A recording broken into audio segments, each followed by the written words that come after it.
I remember a couple of years ago, it was a Sunday, I believe, and I was at my apartment taking what the Bible would call a Sabbath, where I did pretty much absolutely nothing for a whole day. And that's hard to do.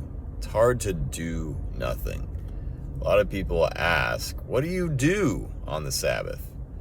And that's slightly oxymoronic, right? What do you do on the day that you're supposed to do nothing? And rarely do I get a full day of just chilling, just nothing on the schedule, nothing that I have to do.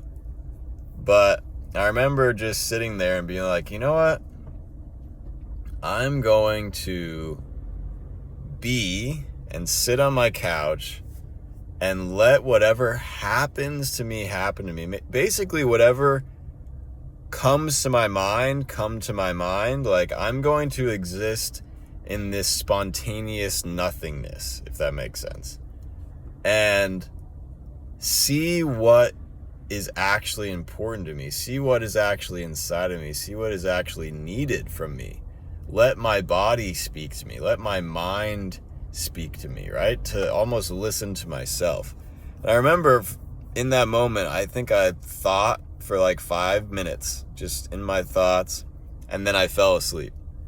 And that was what I needed. That was what was true and authentic to me in that moment. The spontaneous nothingness became a spontaneous combustion, as it were, to use an evolutionary term. And I was thinking about this the other week as well, because I've moved further away from the locus of my life, and I go to soccer practice on Thursday nights as a coach, but it got canceled for rain. So I had a totally free night. All my family was out of town, so I'm just up pretty far away from home, or not from home, but from where most of my life is. And in the spontaneous nothingness of not having anything to do, the true self comes out. And it came out in the form of, I found myself reading and writing. That was the spontaneous combustion of and out of the nothingness. And I think this is really the truth of all things in our lives, is that when we can actually sit with ourselves, who we are and what we actually want begins to come out.